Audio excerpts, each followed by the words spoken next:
Oi, povo querido, eu sou a irmã Fabiana, estou chegando aí com vocês outra vez. Tenho uma alegria imensa de acolher quem está chegando aqui nessa casa das vidas interligadas.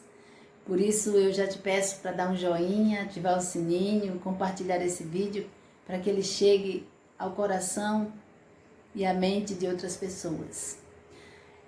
A semana passada nós conversamos sobre uma criança do Pará que me fez redescobrir, revisitar a minha forma de ver a vida e enxergar Deus na vida, inclusive nas culturas, nos rostos das pessoas, um Deus que se deixa avaliar, que baixa, que desce para estar presente na nossa pequenez também. Eu agradeço imensamente ao Ike Endre, que hoje já é um rapazinho e que marcou profundamente a minha vida. Hoje eu continuo no Pará com uma criança também chamada Clara Emanuele, que na verdade meu encontro com ela já foi da segunda vez que fui morar na cidade, no Baixo Tocantins, na cidade de Igarapé-Miri, e ao contrário do Ike, eu com a Clara demoramos a ficar amigas.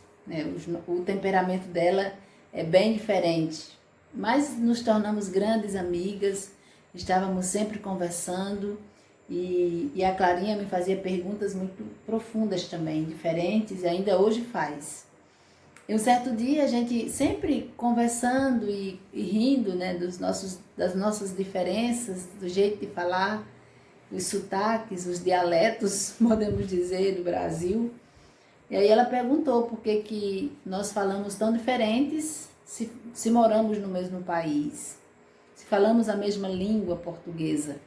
E aí eu fui explicar para ela que cada um tem sua cultura, seu costume, que as regiões têm seu sotaque, seu linguajar próprio. Contei um pouco do Nordeste, um pouco do que a gente tem, da comida, dos costumes. Essa conversa da cultura estava sempre entre nós duas. Foram muitas conversas, inclusive. Mas um certo dia a gente brincando, e ela falou uma palavra que eu ri, e ela olhou para mim, séria, e falou: eu muito que me admiro da senhora, de dizer que a gente tem que respeitar a cultura uma da outra, ou uns dos outros, e a senhora ficar rindo do meu sotaque. E eu falei: eu estou rindo porque eu sou assim mesmo, gosto de rir, mas não significa dizer que eu estou desrespeitando a sua cultura. Do contrário, eu a amo profundamente. E o desrespeito é exatamente quando você se acha superior a outra pessoa. O desrespeito seria, e eu dizendo para ela, se eu achasse que com a minha cultura nordestina, os meus valores, eu seria mais importante do que a sua. Eu estava superior ao povo, a toda a diversidade amazônica que vocês têm. Entendeu? Ela disse: entendi. Eu disse: inclusive nós do Nordeste sofremos muito preconceito por conta da nossa fala, da realidade geográfica da nossa região. Sempre procurava as palavras mais adequadas por conta da seca, por conta da falta de oportunidade para as pessoas, por conta do nosso sotaque, que é diferente dos outros. E aí a gente sempre conversava sobre isso. E me veio mais uma vez esse tapa na cara, esse aprendizado, e ao mesmo tempo esse anseio de ter esse desejo de que as escolas pudessem ensinar com muito mais clareza, com muito mais abertura, de forma mais lúdica, as culturas, os valores. Eu me incomodo profundamente como é celebrado, por exemplo, o Dia da Consciência Negra, o Dia dos Povos Indígenas, inclusive na Amazônia. Como é uma coisa distante, abstrata, distanciada da realidade e ainda muito preconceituosa. E eu sempre expliquei para Clara que existe a cultura de paz, existe a cultura da vida e existe a cultura da morte.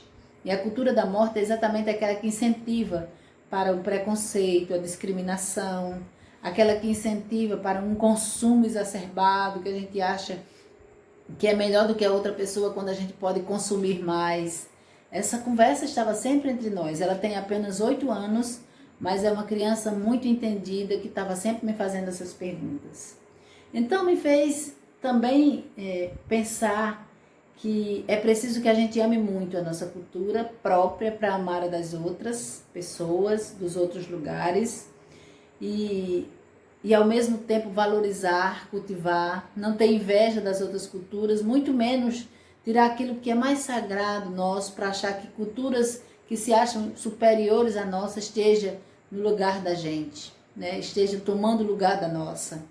O grande mestre da cultura brasileira, nordestina e paraibana, o Ariano Suassuna, ele estava sempre batendo nessa tecla de como nós estamos nos americanizando, como os termos do Brasil, por exemplo, agora na pandemia, lockdown. Por que a gente não diz rua fechada? Por que a gente não diz tudo fechado?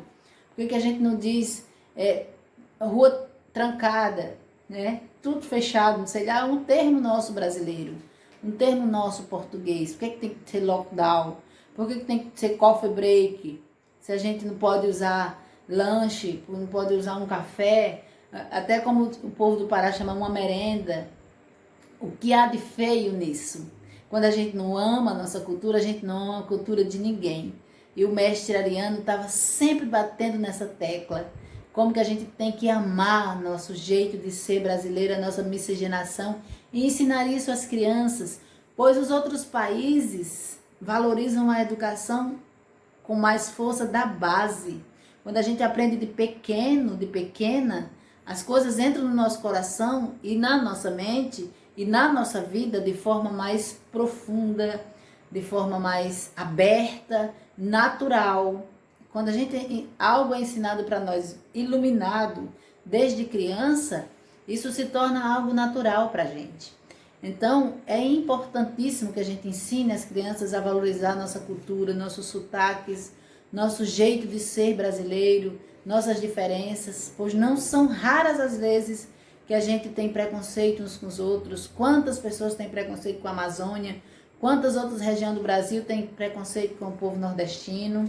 Está aí hoje num programa de televisão que está passando, mais uma vez, uma conterrânea minha, nossa, já sendo estigmatizada por conta do seu sotaque. Então, se a gente ensinar as crianças a entender que nenhuma cultura é superior à outra, a entender a amar suas culturas e respeitar e celebrar das outras, e saber que tudo isso se interliga, que tudo isso é sagrado e Deus se revela em todas essas culturas. O sagrado está presente em todos os jeitos de celebrar Deus, em todos os jeitos de encontrá-lo, em todos os jeitos de descobri-lo na vida das pessoas.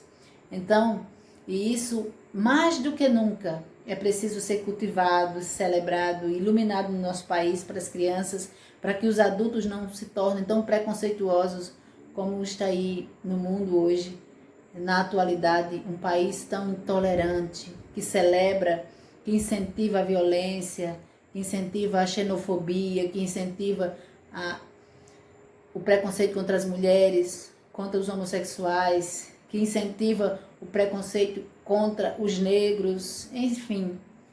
É uma verdadeira incentivo a tudo que desfaz a vida no nosso país.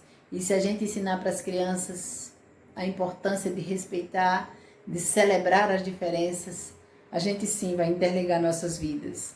A gente vai celebrar tudo que Deus, que o sagrado deixou para nós de forma muito bonita, e também aquilo que a gente vai co-criando, pois nós somos os seus e suas co-criadores e co-criadoras da vida.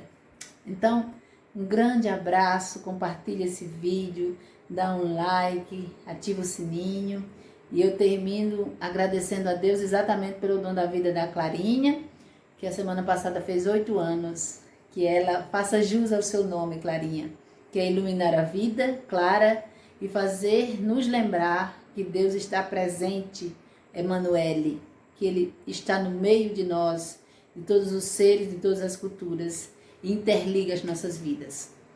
Um beijo no coração de todos vocês e até na próxima semana com o último vídeo dessa minissérie As Crianças e o seu olhar para a vida.